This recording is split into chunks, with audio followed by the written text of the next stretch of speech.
if you want to support the show, any of the shows, either this or whichever show, I'm not on right now because it's just a blanket ad for all of them, and the website, you can go to bewareofspoilers.com. In the description for any of the episodes of Beware of Spoilers, there is the option to donate. If you don't want to donate that way, you can donate directly through the website. We do have that, mwpnews.com. And if you don't want to support that way, then going to mwpnews.com will help out because we have ads there.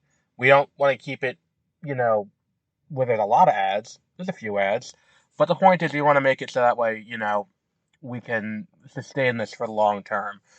If people donate, we're never going to paywall anything, I don't think, as of right now. But you know, if people start donating, we'll start doing cooler and cooler stuff. Like donations are how we get to cover stuff like Tribeca and other, film festivals. And, we may be able to bring on more people to help out. So if you want to help out the show and you want more content from us, by all means, uh, even just going and giving us a 5-star rating on Spotify helps out a lot. But that's it. That's the only ad we'll have on the podcast ever. But here's whatever podcast you're going to be listening to.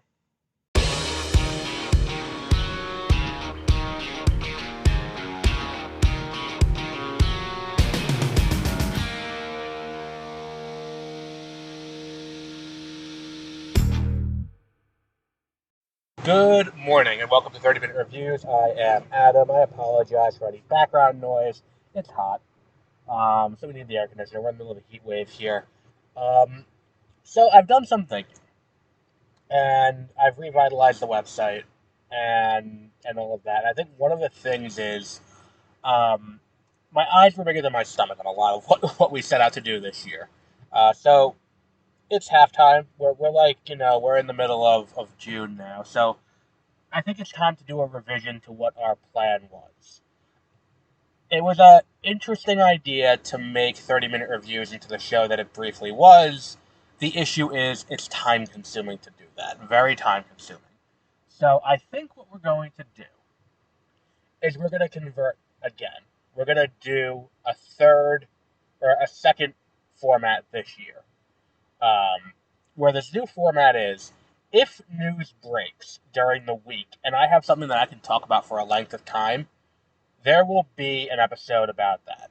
And that will go up that day or at some point in the near future after that. Um, so you're still going to get those episodes.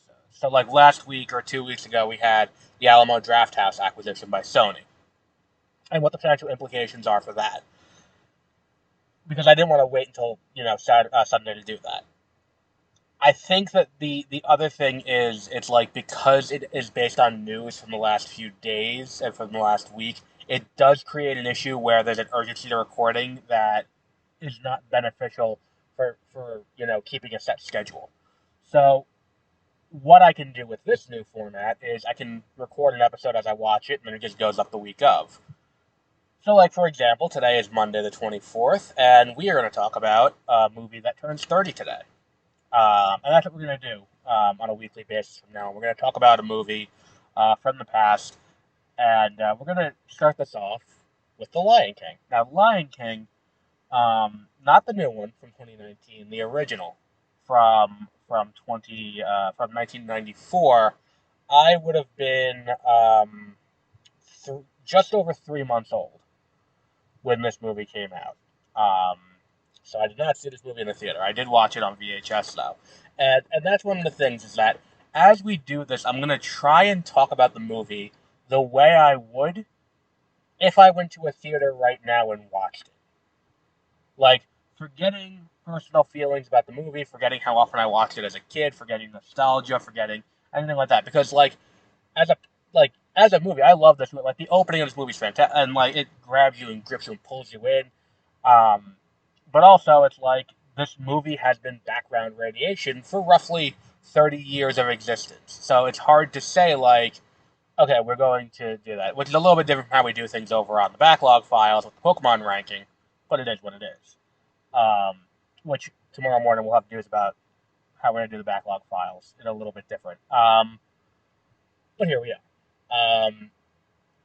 So what we have with this movie is, like I said, you know, it just out of the gate grabs you and grips you and pulls you right in. Like that opening is just fantastic. Like that could have been the trailer. Um, I think that the music is great.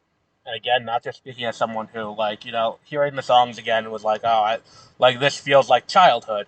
Like the music's legitimately great in this movie. Like I like I do love that. I love the messaging in the movie where it's like, look, you will make mistakes, you will, things will happen that are not great in your life, but you can't just stick your head in the sand and pretend that it's not there. You have to, push through. And I think that that's kind of like we talk about media literacy on this. Like people hear, Hakuna Matata, and that became like like not rallying cry because that sounds a lot more extreme than I mean it, but it became kind of the mantra from the movie where it's like, don't worry about anything. That's not the message of the movie. That's the incorrect coping mechanism that is appointed to him by Timon and Pumbaa when he's an impressionable child. Like this idea that like you don't have to worry about anything, you can just live here and do that.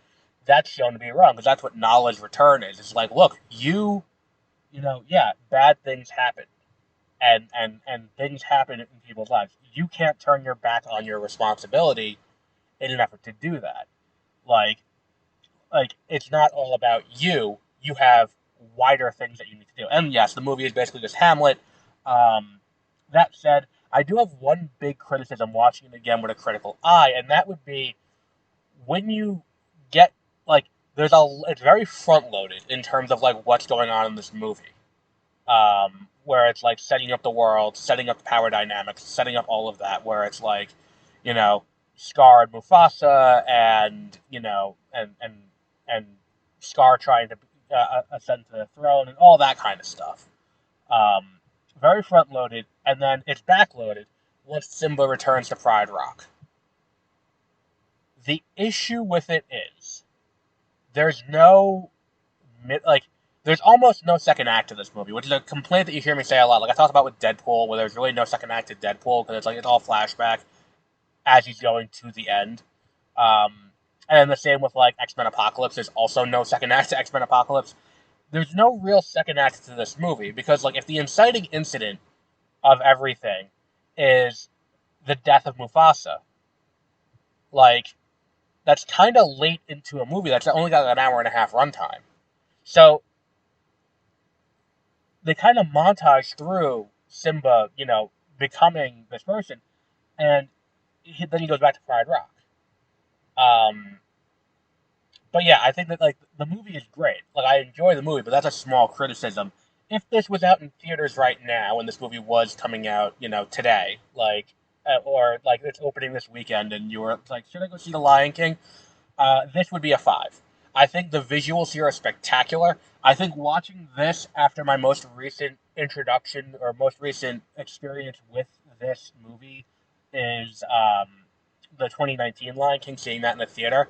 It just completely shines through what colossal failings these live action remakes are.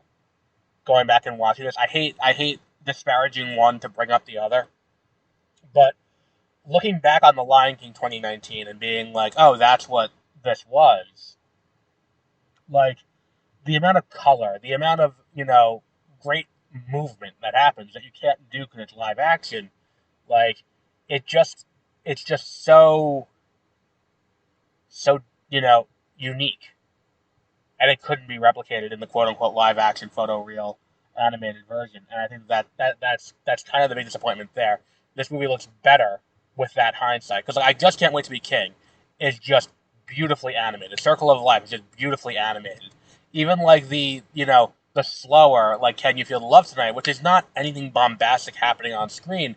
It's just this romantic kind of ballad where it's these two who are grappling with the fact that the two of them hadn't seen each other since they were kids, now have this romantic attraction between the two of them that neither of them had as, when they were kids. And they're grappling with that, but also grappling with their own sense of identity. Like, and what it means. Like, for Simba, he's grappling with, I have to go back and like to pursue this, I have to go back and face the truth about myself and what I was, what I caused. Well, now it's like, look, he's afraid. He's hiding something from me, and like I know he can be more than this. I need to find a way to pull it out of him. Like the whole thing is just so great and so well done. Like that even like the small moment where it's like, you know, like it still looks beautiful. And then it's like you get to the third act and it's just this giant fight where you have all this fire and this fight that's really just two lions fighting around fire. It's just it's so well done. I like this movie is truly something great. Um, so this would be looking back. I mean, and the acting performances are great too for voice act. Like Jeremy Irons just kills a Scar. Like and Be Prepared is just one of the best villain songs um, of all time. Like this idea that he plays that character so well because he's used to playing Shakespearean, so him playing the Shakespearean archetype is just a perfect match, and I think that works very well for this movie. Who's the other one who has a great performance? Um, Matthew Broderick is really good too. I think Matthew Broderick was the voice of Simba. He's great in this. Um, and there's one other person who I'm like, oh, that they're famous, and I forgot who it was, but they also have a great performance. This is a 5. And I hate to be that person, but they don't make animated movies like this anymore. Like we're gonna go into at some point in the future some of the more recent Disney animated features. Like that's definitely going to happen. But this one's really, really great. If you haven't watched it, which I don't know how you haven't at this point, but if you haven't watched The Lion King, I would very much recommend you check out The Lion King. Um, but we'll wrap up there for today. As always, you can check out mwpnews.com for our schedule of events and our schedule of podcast episodes. We will also be updating that fairly regularly. We just did a complete site layout overhaul, which is more user friendly, and that that's up now. You can check that out. And I think the new layout does tease some new things we have coming in the future. So get ready for that. But we'll wrap up there for today. Our next episode will be next week. I haven't decided on the movie yet. I think I have an idea. You know, 4th of July. I think we're going to hold the episode for the 4th of July. Yeah. And then I think next week, too, we're going to be doing our mid-year top 5. So until our next episode, have a great rest of your week.